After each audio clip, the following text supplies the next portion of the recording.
What's up, everybody? Welcome back to the ProtoART. So this is kind of a follow-up on a retouching tutorial I did. Someone had reached out to me and enjoyed my last one, but let me know I kind of rushed through it. So let me take my time with this one a little bit. So I have an example here. I just kind of cropped it down so we can kind of focus on just the clothing, not really the background, and how I would kind of retouch this image if I was doing this for like a magazine, or just even for an Instagram image or something like that. So there's some examples I wanted to focus on for this particular one, mainly kind of the wrinkles in the leg here, maybe some of this wrinkles on the shirt, and because this particular design on the shirt has like lettering and other elements on it, it would make it a little bit more tricky to retouch. So I just kind of wanted to focus on some of the easier ones for this example. So if you're unfamiliar with Photoshop, like this is for the beginners who've never really tried fashion retouching or just kind of interested in it. I'm going to take, this is for you guys. So for the more advanced users, if you want, follow along. You might learn a few tricks here and there. So the main things we're going to be using for this is this, in this column here, you have your spot healing brush, your patch tool, and those are kind of going to be the primary ones I'll be using for this example. And we'll also be using just the regular layers of white and black to kind of lighten and darken certain shadow areas.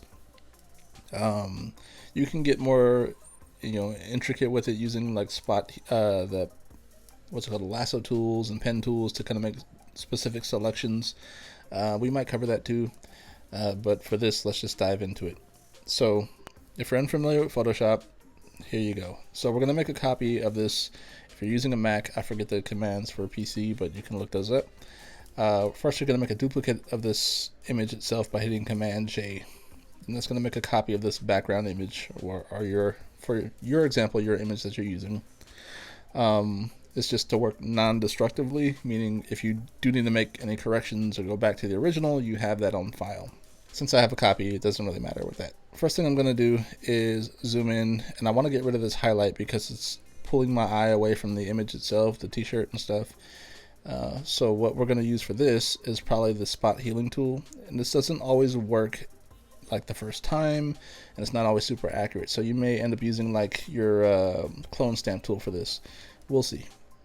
So I'm going to choose the spot healing brush tool, and I'm going to kind of paint over the main area and some of the outside of it too, so Photoshop can try to like compute and interpolate what's the main thing that you're trying to get rid of. It's going to look for the surrounding pixels around that image or whatever you have selected and guess at its best what you're trying to do. So I got some of it, although it did kind of mess up some of the line here.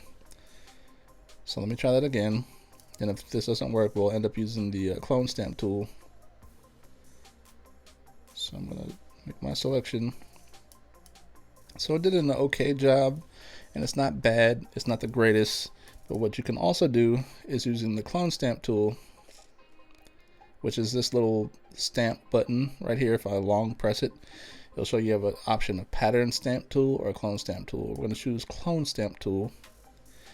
And with this, you are making a copy, an exact copy of a selection. So you're going to choose a different area that doesn't have this artifact. So I'm going to right click just to the right of it. And if I hover over, you can see that it's mimicking exactly what I just selected. So if I choose this line and I hover over, it's going to paint exactly what I have selected. So I'm clicking without releasing, and I'm dragging down slowly over the area that I want to be copied or cloned. And just like that, we got rid of our highlight. So to kind of help sell it a little better, because it did also duplicate this like little indentation or groove or whatever this is in the wood, I'll probably go back to my spot healing tool and kind of remove those little elements so it's not as obvious that I cloned it over. Now if I zoom out, we got rid of our little highlight, so you can see the before and after I toggle it on and off. So that's one of the main things I wanted to focus on. Next thing would probably be the wrinkles on the leg here. So to do this, there's a few different ways you can do it. You can try to clone stamp it. You can try to do the spot healing. But also you can have a more controlled method by using just your regular brush and a few different layers here. So if you're not familiar with, again, this is for the beginners. There's a little plus button down here, this little box. We're going to make 2 different layers by hitting it, by just clicking twice. So 1, 2. So you want to label everything so you don't lose track of stuff. So just double click it, and I'm going to label this as white. So this would be like my highlights that I'm going to be adding to certain areas, or lightening areas. And I'm going to double click the other layer I made and just call this black. So I'm going to be adding more shadows to some of the parts that are more lit up. So if I zoom in on this image, what's creating what your brain's interpreting as, you know, the wrinkle is this lighter area.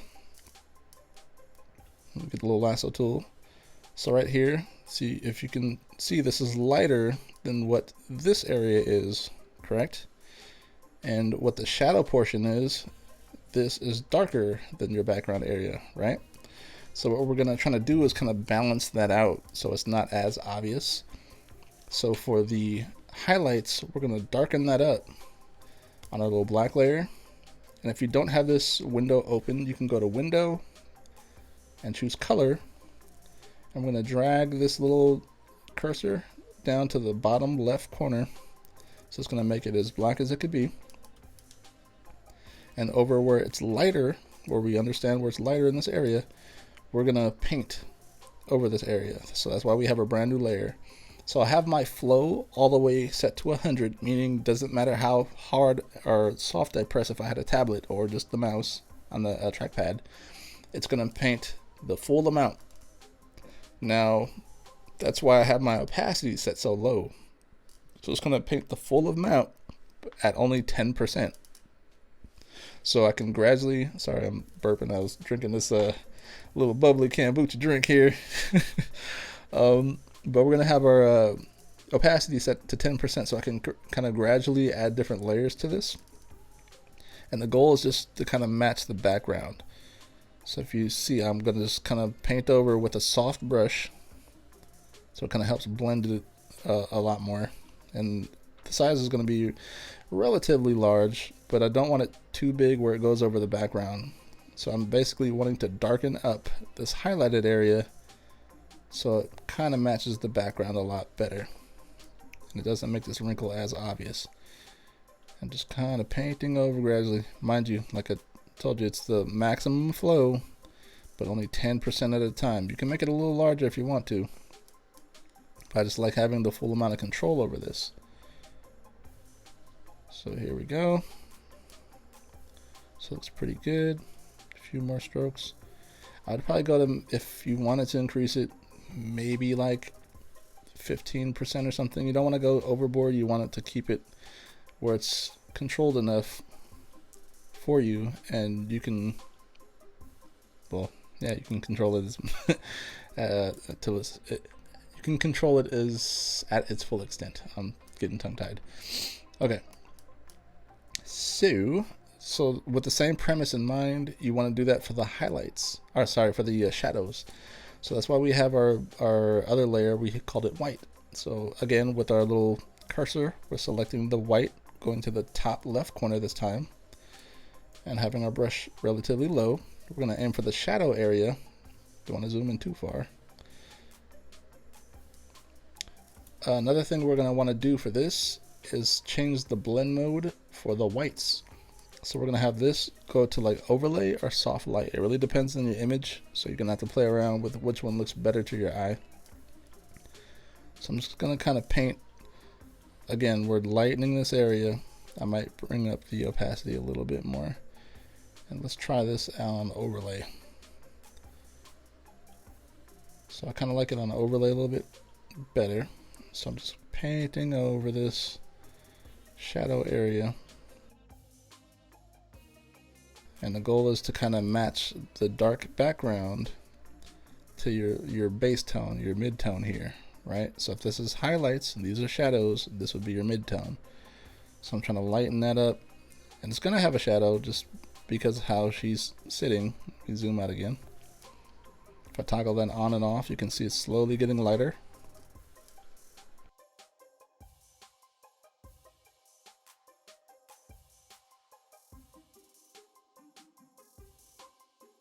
What you can also do is lower the opacity on that particular layer. So if you have the layer selected, you can choose this little box here and lower the opacity if you think it is too strong. So we're going to go back to this being on overlay and make that like 30%. Again, this is going to vary just depending on your image.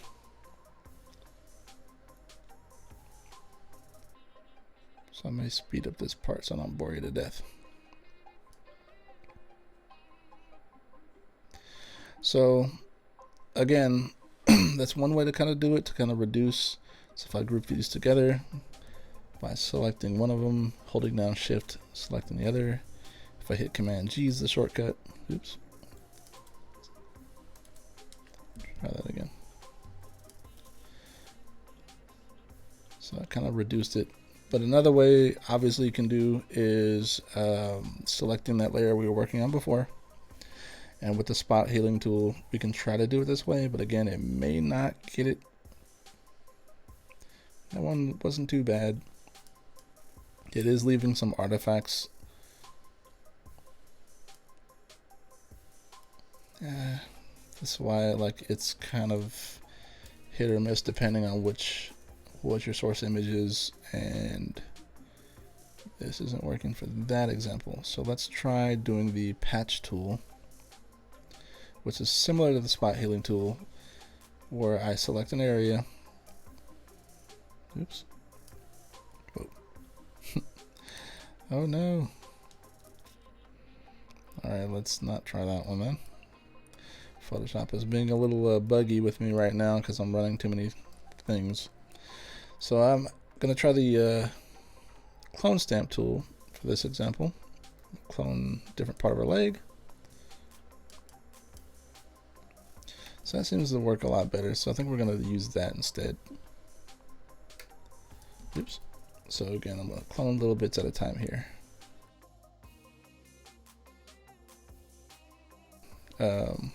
I'll keep saying it throughout this video. It really just going to depend on your source image. So the first method I tried with the lightening and darkening didn't particularly work with this area of the photo as smooth as I'd like. So that's why I'm using this clone stamp.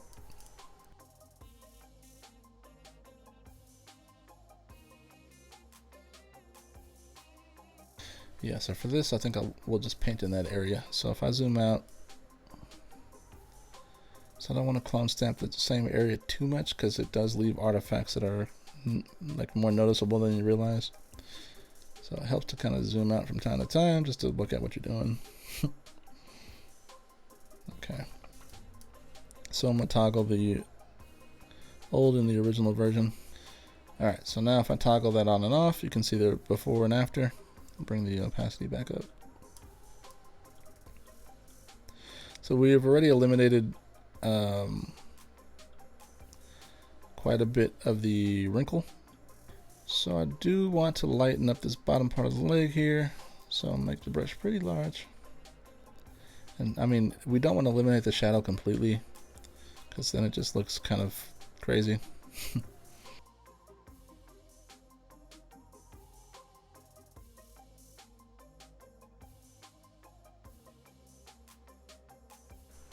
It's kind of moving throughout the image and seeing what parts are just kind of blown out a little bit.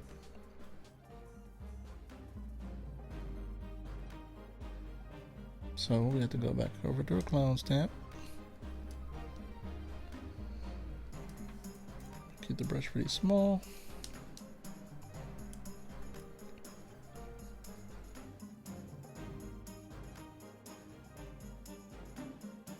Okay, that looks alright, but not immaculate, you know.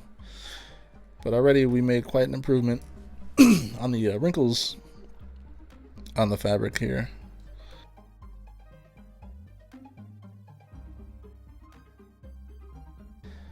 So if you are doing like retouching for fashion, and your subject has, like, for instance, this example, she's wearing like a t-shirt with a logo on it, but perhaps her shoes had like a logo on the side.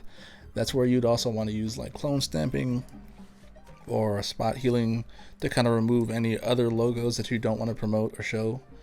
They do that quite often for other companies like Gap, Old Navy, or whatever it may be. When they have like a fashion shoot for a catalog, they're removing labels and logos from other brands that they don't want to promote. But yeah, you would take your time using this method, and really you'd go throughout this entire photo, picking different areas and removing wrinkles.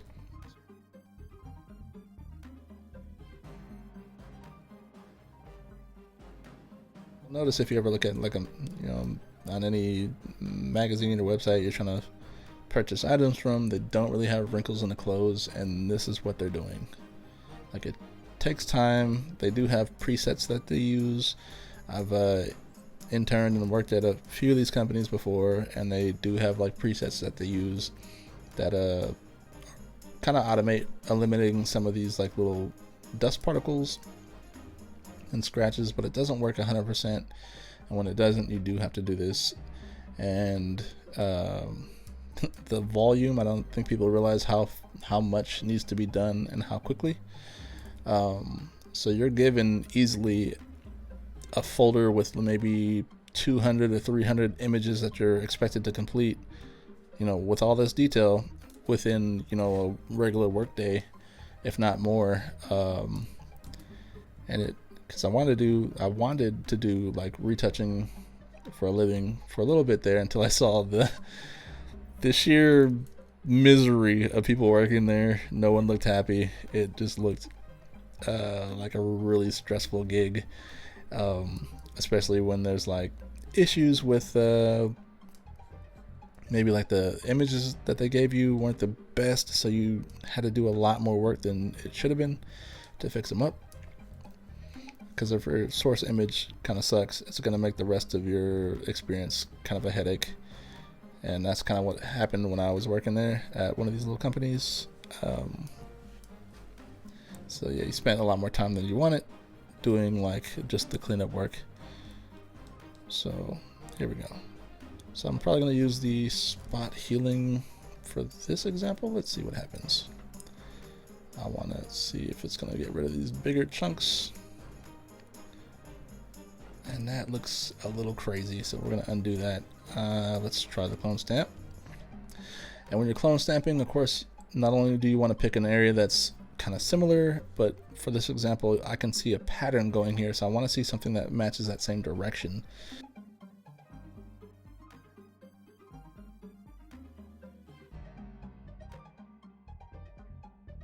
On this part, first off, I would try to eliminate this little leaf that's in the background. That's why it's important when you do take your photos, you kind of think about this example of like things that'll be in the environment. You might have trees or leaves or bushes or something that may be interfering, because this can take you quite a bit just to get right. Again, you'll be clone stamping, and you don't want to spend so much time on this stuff if you can avoid it. All they would have had to do is move this branch out the way, and it would be less headache.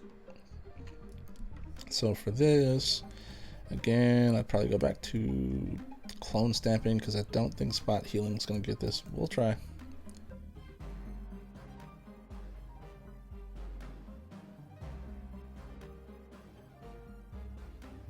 want to try to see if I can eliminate this leaf, if possible, or branch. Might try the clone stamping. You can tell this isn't like anything fast or a quick fix for this stuff. Unfortunately, you do have to put a little bit of time into it. Let's go back to the stamp over here though. Make the brush pretty large. I like picking for examples like this, like along the edge, so I can kind of match with my image here. So you can see I'm trying to match the edge a little bit, even though it's kind of at an angle. So what I'll end up probably doing, honestly, is making a new layer. I'm going to paint on top of this new layer here. And I'm going to rotate that manually, like so. So all I did, if that was kind of hard to follow, is I used my clone stamp tool on the original layer. Right, so I sampled an area. I'll go back to my clone stamp tool. Some sampling skin that's good that I want to use, like this arm right here. Boom, sample that area. And I made a brand new layer above that layer. So on this example, it's called layer 2. I'll make another one just for this. Let's make another one, boom, layer 3. And I'm painting roughly in the area that I want this sample to be applied to. Let's just say this corner right here, right? And then because it's on its own individual layer, now I can rotate it, resize it, whatever I want to do. So I'm going to rotate this a little bit. Actually, let's move this up. Why not? And again, I'm trying to line up the edge here a little bit. So it's kind of completely lost detail here. So maybe around this ridge here. Okay. Just accept that by hitting the plus or hitting enter. And now because it's on its own layer, I can even erase away. I'll make this the eraser a soft brush, so it kind of blends a little better. So I don't get too lost. I'm just combining these layers all into one. So now I have this whole independent layer of the clone stamp that I can manipulate and adjust opacity and all that stuff. And I want to do the same for this side of the arm here, because it just lost like all the detail. So again, clone stamp tool,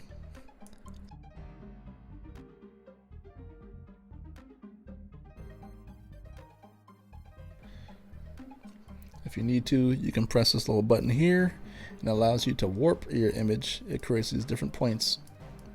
So if I grab one of these points and pull it, you can see it's kind of bending and warping the image. So you have a lot of control over how you want to blend this in, because it didn't really have the bend to it that it needed. So I'm kind of stretching this to match. So don't want to do it too far because it will start looking pixelated. So now I can erase away the edges of this that I don't need, bringing back some of these veins. So that's too far, so I don't want that vein that was here. Okay, that looks good. Toggle this on and off. What do I not need? That's okay. Alright. So just like that, we kind of rebuilt this arm. So let me zoom out again.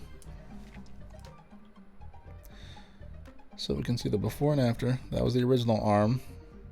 It's after. So I don't like this little vein here, but we could use the spot healing tool to get rid of that. But already we got rid of all this shadow and that branch that was there. So big problem areas. So now you can go in and do the detail work.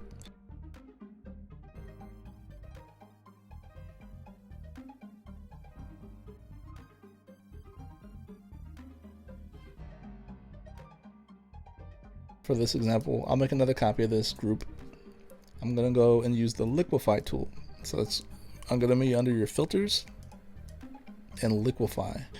So Liquify, there's a few different tools under here that I'll use a lot when I'm retouching. You'll use this little forward warp tool, looks like a little finger, and you'll have the brush pretty large so you can cover specific areas. So if I, for this example, if I had the brush too small and I wanted to bring in this little wrinkle here, it'll bring it in, but such a small amount, it's really noticeable. It doesn't look good.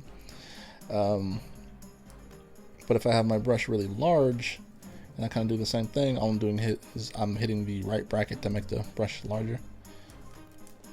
And I'm moving it over. It moves it all at one, all in one chunk.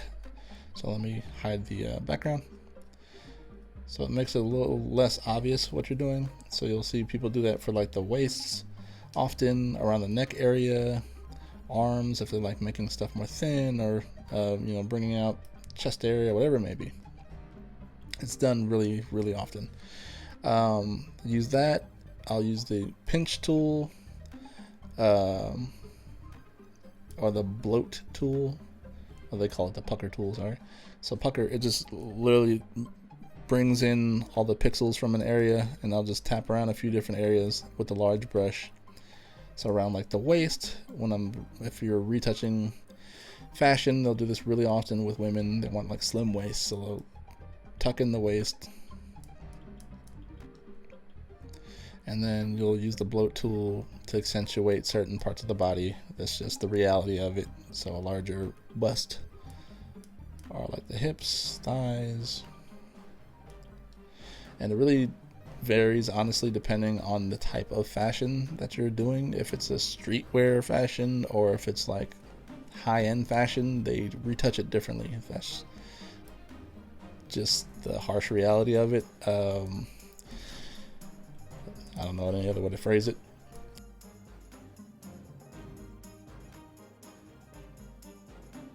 I keep on calling it the forward warp tool. Fairly large brush. Just kind of slowly pulling in some of this.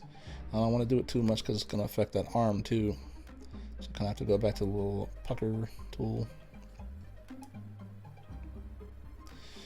Alright, so if I go to this backdrop, I can see the original, like how far away it was. Let me zoom out a little bit. So that's the original, and then the retouched.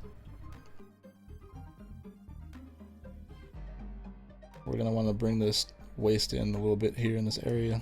So I'm going to hide that backdrop real fast. So using this warp tool again, pull. I want the brush pretty large. I have to be mindful of what else I'm affecting when I am using this tool. So let me go back a little bit. I am affecting the arm and the leg and surrounding area. So that's why I want my brush small enough where it doesn't leave too many artifacts, but big enough where it gets the problematic area.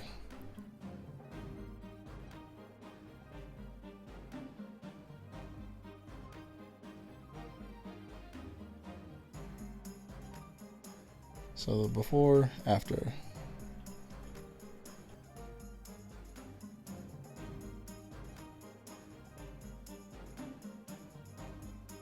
Get more into something a little bit more complex called dodging and burning, where it basically just uses the natural color there and darkens or lightens it.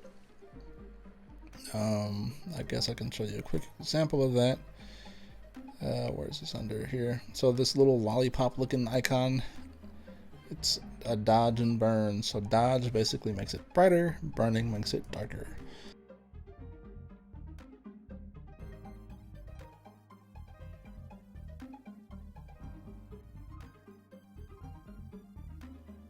Problem area would be his hair, so we're going to go back to our spot healing.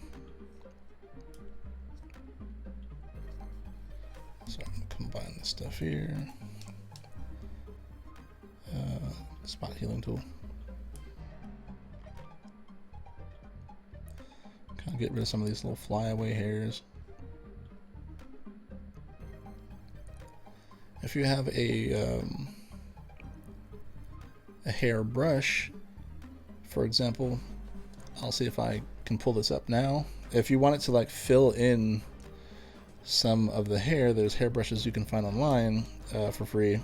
I just have this like thick hair brush. Again, this helps if you have like a Wacom tablet or something like that, or Huion tablet. But if you don't, it's okay. You can basically, you're sampling the color using the eyedropper tool. You can either on this left panel click this little eyedropper, or hit the letter I and sample the actual hair color for, again, this example. On a new layer, I would kind of fill in certain hairs. So the opacity is set to 20. I can make it larger, or at like 100% or something if I wanted to. If they're like empty areas that you want to kind of fill in, you're going to follow kind of like the path of the natural hair. I'm just sampling different skin or hair color samples. Make multiple layers on here. Like if your hair was too, if it's too thin or something, and you need to like layer it up more, this is kind of what I would do. Just kind of adding more layers. Oops. Of course, following the hair direction. But yeah, if your image itself needed to have like the hair fixed up, this is kind of one way you would do it too, is just literally using a hairbrush and painting in areas that are lacking in like variety and stuff. So we're pretty much kind of done with this example. I think if you want more, I can keep going in more depth, but I think you kind of get the idea of retouching clothing, at least how you would eliminate the wrinkles and stuff. I also got asked how you would straighten out like a leg, and it's kind of the same example we did with the Liquify tool. So if I needed to get rid of like the wrinkle here, let's just focus on the side area. So I'm going to combine all this into one little group, so I don't lose track of stuff. Make a copy. Alright, so we're going to just try to straighten out this little area here. Again, you could try to use a clone stamp tool. You can try to use a spot healing tool. These are all the 3 tools, and that kind of makes an okay guess at what you're trying to do. But what I would probably do is use the Liquify tool. I'm going to zoom in quite a bit. I want that problem area, and probably using the forward warp tool. There's other ones in here. This push left tool, where you can kind of try to like get the curve of it that way. And if you go the opposite direction, it's going to pull it the opposite direction. But primarily I would use the forward warp tool, and honestly just kind of chisel away at it like this, making the brush small or large as needed, kind of bringing out some of those wrinkles.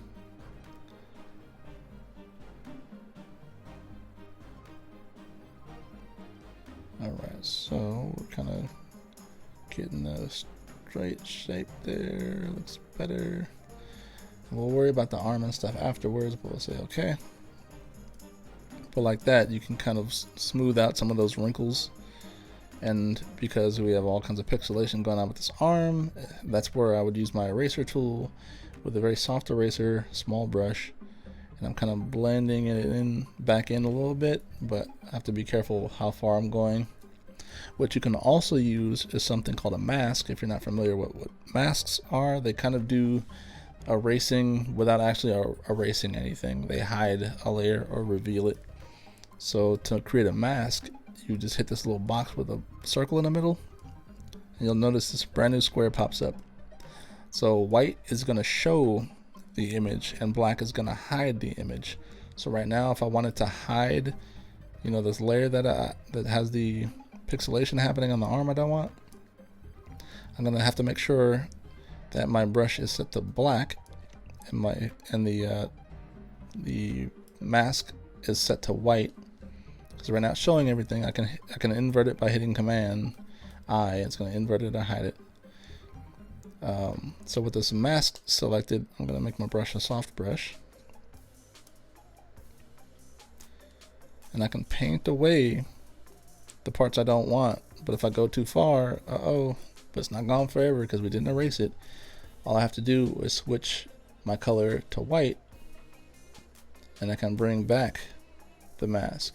You see what I mean? So it's hiding and revealing, or the shortcut to that is hitting X. It's gonna flip my default. You see the little box over here, the foreground and background color, they're switching.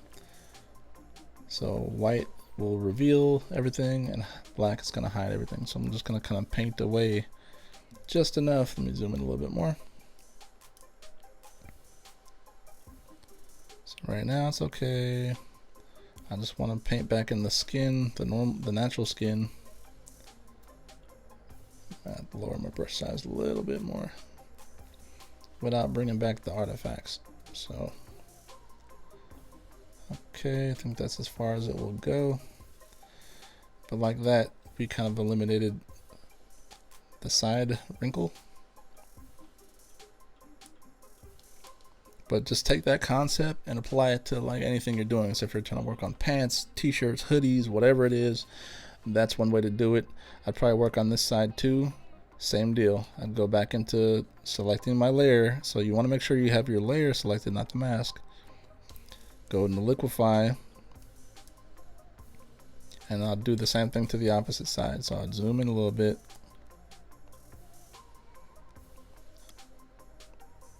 Right here. And then using the forward warp tool, this time I kind of have it set kind of small and kind of bring that little wrinkle out like that. And bring these in a little bit.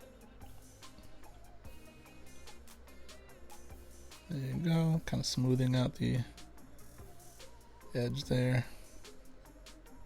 Okay. And then again, we can use our little pinch tool thing, the pucker tool.